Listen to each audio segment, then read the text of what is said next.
ಸುಭಾಷ್ ಚಂದ್ರ ಬೋಸ್ ಇವತ್ತು ಜನ್ಮದಿನಾಚರಣೆ.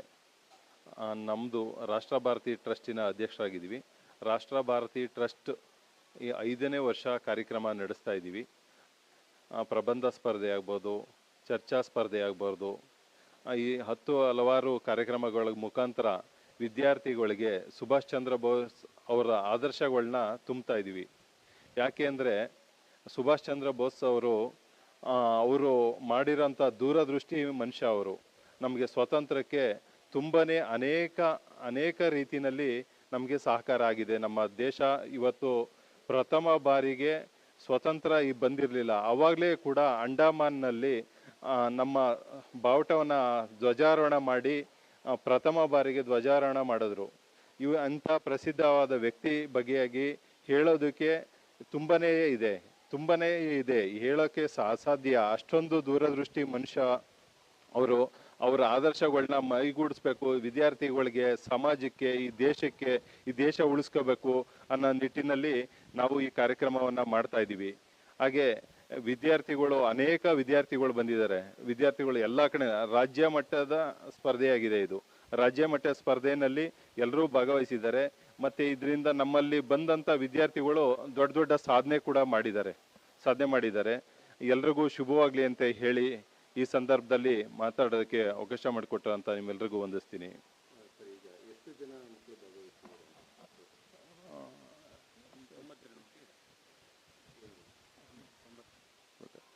92 ಮಕ್ಕಳು ಭಾಗವಹಿಸಿದ್ದಾರೆ.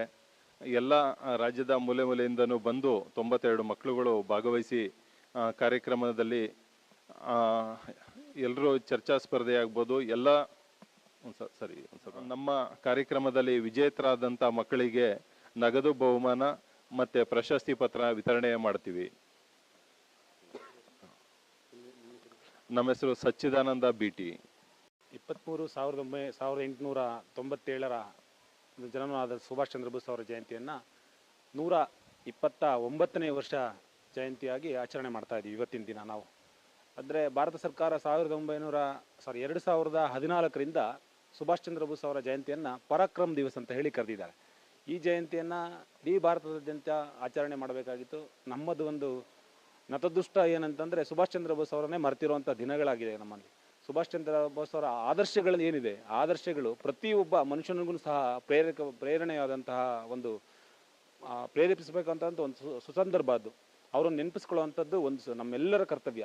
ಆದರೂ ಸಹ ನಾವು ಸುಭಾಷ್ ಚಂದ್ರ ಬೋಸ್ ಅವರನ್ನು ನಾವು ಮರೆತಿರುವಂಥ ದಿನಗಳನ್ನ ಕಾಣ್ತಾ ಇದ್ದೀವಿ. ಆ ಕಾರಣಕ್ಕೋಸ್ಕರ ಇವತ್ತಿನ ದಿನ ಏನಂತಂದರೆ ಕರ್ನಾಟಕದ ಮೂಲೆ ಏನು ಕಾಲೇಜುಗಳು, BEd ಕಾಲೇಜುಗಳಿದೆ, ಆ BEd ಕಾಲೇಜುಗಳಿಗೆ ಸುಭಾಷ್ ಚಂದ್ರ ಬೋಸ್ ಅವರ ಪರಾಕ್ರಮ್ ದಿವಸದ ಬಗ್ಗೆ ಒಂದು ಚರ್ಚಾ ಸ್ಪರ್ಧೆಯನ್ನು ನಾವು ರಾಷ್ಟ್ರ ಭಾರತಿ ಚಾರಿಟಬಲ್ ಟ್ರಸ್ಟಿಂದ ಹಮ್ಮಿಕೊಂಡಿದ್ದೀವಿ. ಈ ಚಾರಿಟಬಲ್ ಟ್ರಸ್ಟ್ ಇದು 5ನೇ ವರ್ಷ ಪರಾಕ್ರಮ್ ದಿವಸ. ನಾವು 2001ರಲ್ಲಿ ಪ್ರಾರಂಭವಾದಂಥ ರಾಷ್ಟ್ರ ಭಾರತಿ ಚಾರಿಟಬಲ್ ಟ್ರಸ್ಟ್ ಏನಿದೆ, ಇದರಲ್ಲಿ 5ನೇ ವರ್ಷ ಪರಾಕ್ರಮ್ ದಿವಸವಾಗಿ ನಾವು ಆಚರಣೆ ಮಾಡ್ತಾ ಇದ್ದೀವಿ.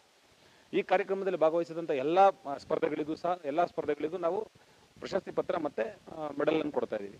ಅದರಲ್ಲಿ ವಿಜೇತರಾದ 3 ಜನ ವಿಜೇತರ ಪ್ರಥಮ, ದ್ವಿತೀಯ ಮತ್ತು ತೃತೀಯ ಬಹುಮಾನಗಳನ್ನ ನಾವು ನಗದು ಬಹುಮಾನ ರೀತಿಯ ಕೊಡ್ತಾ ಇದ್ದೀವಿ.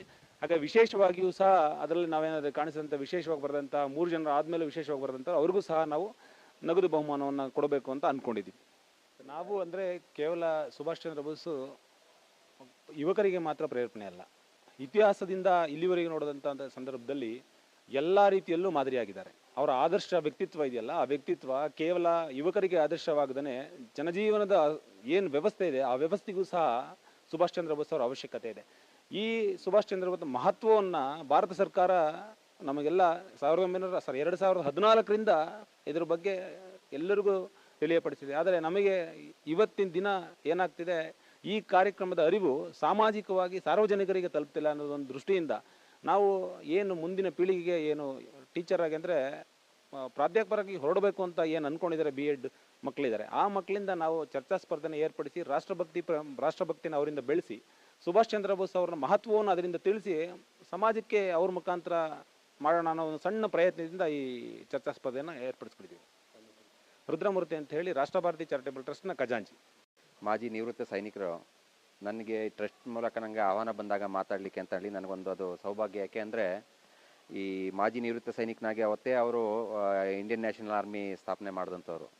ನಮಗೆ ಅವ್ರ ಬಗ್ಗೆ ಮಾತಾಡೋಕ್ಕೆ ಹೆಮ್ಮೆ ಇದೆ. ಆದರೆ ಕೆಲವೊಂದು ಜಾಗದಲ್ಲಿ ಅವ್ರನ್ನ ಮರ್ತಿರೋಂಥದ್ದನ್ನು ಮತ್ತೆ ಮರುಕಳಿಸ್ಬೇಕು. ಬರೀ ಸ್ವಾತಂತ್ರ್ಯ ಅಂದರೆ ಕೆಲವು ವ್ಯಕ್ತಿಗಳು ಮಾತ್ರ ಆದರ್ಶ, ಬರೀ ಅವ್ರ ಫೋಟೋಗಳು ತುಂಬ ಪೂಜೆ ಮಾಡೋಂಥ ದಿವಸಗಳು ಇವತ್ತು. ಆದರೆ ಇವರು ತುಂಬ ದೂರದೃಷ್ಟಿ ಉಳ್ಳಂಥ ವ್ಯಕ್ತಿ. ಎಲ್ಲ ಪ್ರಪಂಚದ ಎಲ್ಲ ಕಡೆ ಸುತ್ತಿ ಎಲ್ಲ ಇತಿಹಾಸ ಗೊತ್ತಿತ್ತು.